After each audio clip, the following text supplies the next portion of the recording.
A doutrina social da Igreja, ou seja, este conjunto de reflexões que têm vindo a ser protagonizados pela Igreja Católica, pelos Papas e não só, desde o século XIX, também se debruça sobre a sociedade política, sobre as instituições políticas, sobre a política internacional, e com contribuições que são geralmente apreciadas nas mais diversas instâncias, mesmo instâncias que não são confessionais nem religiosas.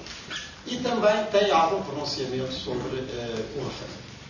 Como é que ele se pode integrar dentro da perspectiva de um Estado democrático, que é um apelo constante à participação ativa dos cidadãos.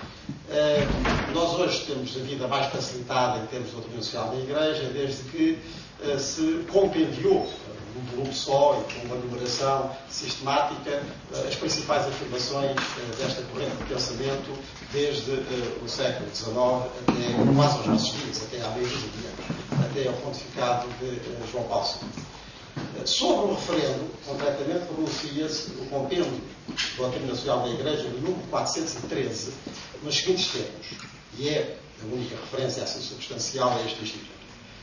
Um outro instrumento de participação política é o referendo, em que se realiza uma forma direta de acesso às escolhas políticas.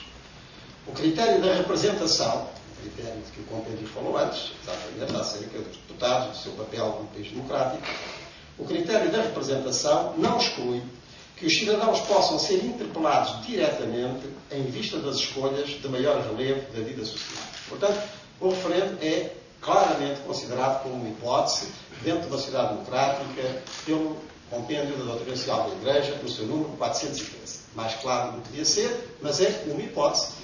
E agora passo rapidamente ao segundo ponto, uma hipótese a ser apreciada pelos responsáveis políticos de uma determinada sociedade, sempre de uma sociedade democrática. Ou seja, cabe aos responsáveis políticos, aos investidores, desde o Parlamento, até à presença da República, no nosso caso, julgar se, no caso português, no caso atual, este Instituto do Referendo é aplicável ou não é aplicável. E sobre isso, meus senhores e meus senhores, eu não vou, obviamente, pronunciar. Não cabe pronunciar, é uma abertura que a doutrina social da Igreja dá. Se no caso se aplica ou não, cabe ir a outras instâncias, de que os senhores deputados também fazem parte, a avaliação e o pronunciamento.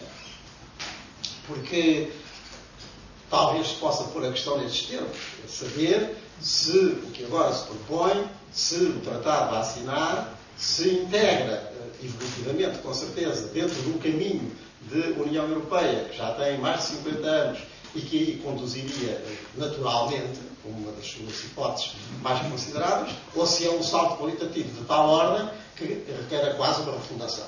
Então, se fosse assim, se fosse esta a sua hipótese verificada, e verificada nas instâncias políticas competentes, então, por-se-ia o caso de um referendo. Se trata de mais um passo, numa evolução que vem há meio século a esta parte, e ainda mais, nós nos integramos desde os anos 80, tem sido sucessivamente sujeito a sufrágio pelos programas partidários que têm sido apresentados ao eleitorado, que estão aqui representados também nesta Assembleia da República. Se trata de uma evolução de algo que já está, de alguma maneira, assumido e mais do que uma vez votado, então já seria menos experimente a convocação do referendo. Mas isso é da avaliação, da competência e da responsabilidade das instituições políticas. Do ponto de vista da Igreja Católica, que é aquilo que certamente esperam de mim, do ponto de vista da Igreja Católica, ele está contemplado na sua doutrina e depois é posto ao juízo prudencial das instituições políticas de cada Estado democrático, como agora o vosso caso. Muito obrigado. E disse várias vezes aqui no Parlamento, em discussões que tivemos, a política europeia classifiquei-a política furtiva. O desenvolvimento da política europeia tem sido feito sem participação dos povos, sem participação dos parlamentos nacionais. E, justamente, uma das coisas que eu acho criticável, ou pelo menos digna de alguma inquietação, é que se discuta se o tratado deve ser ratificado por consulta popular ou pelo Parlamento, e invocando que o texto é extremamente difícil de entender. Porque é um argumento que só abona à política furtiva. Eu nunca vi um Parlamento inquieto sobre se as leis que faz as vai fazer depois de ser o projeto inteligível pela população. Aquilo que é o treino das forças políticas é de explicar ao povo quais são os interesses que estão em causa, quais são os problemas que estão em causa, e depois legislam. E parece que o povo consegue entender. Não digo que entenda sempre, ou que acerte sempre depois no voto, mas vota de acordo com o seu entendimento da discussão dos problemas. E os problemas europeus, eu acho, se podem explicar em termos da população entender quais são os problemas que estão em causa. O problema principal é debater de maneira que a população entenda o que é que está em causa. O que é que está em causa do ponto de vista da soberania, o que é que está em causa do ponto de vista da economia, o que é que está em causa do ponto de vista da investigação e do ensino. Isto o povo é capaz de entender. E depois que o Poder Legislativo faça o diploma de acordo com a melhor das técnicas jurídicas, com a certeza para qualquer governo de que depois de assinar o tratado não vai nunca poder dispensar o apoio dos escritórios dos juristas e até da intervenção judicial. Também vai ser complicado para qualquer governo, pois, aplicar o tratado. É necessário também que a evolução dos conceitos estratégicos europeus não possa continuar a desenvolver-se como uma política furtiva. É necessário a participação das populações e dos parlamentos nacionais. Depois, é tão legítimo aprovar o tratado pela representação parlamentar como é legítima a consulta popular. Mas é preciso ter em conta as promessas. A promessa feita à população é, com certeza, um dado fundamental para escolher o método.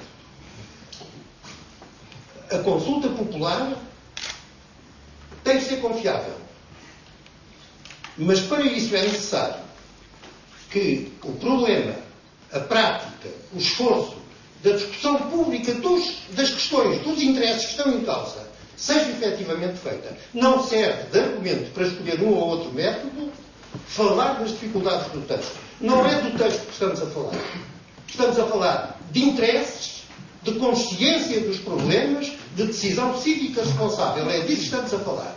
Só depois os técnicos farão, com a clareza maior ou menor que esteja ao seu alcance técnico, o texto que não dispensará aos governos nem do auxílio dos escritórios de advogados, nem, designadamente, do recurso aos tribunais por causa do texto. A esperança é que este desenvolvimento que temos e a importância que tiveram as cimeiras como conceito estratégico da Europa possa ser uma razão para que Portugal possa estar inscrito com uma referência ao mesmo tempo justa e que alimente o nosso orgulho de uma contribuição importante para o desenvolvimento sustentável desta casa comum que é a Terra. Por outro lado, eu acho que o referendo é o único pretexto para o debate. O referendo é o único pretexto para o debate.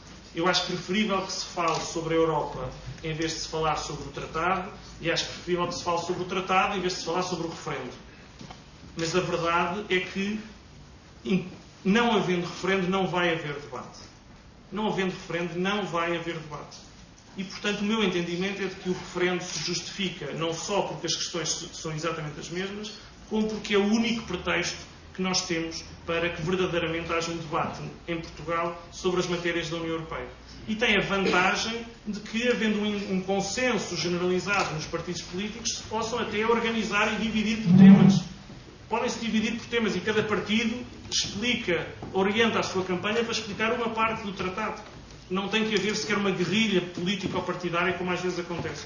E, portanto, este é o pretexto, é o único pretexto que eu vejo para que se possa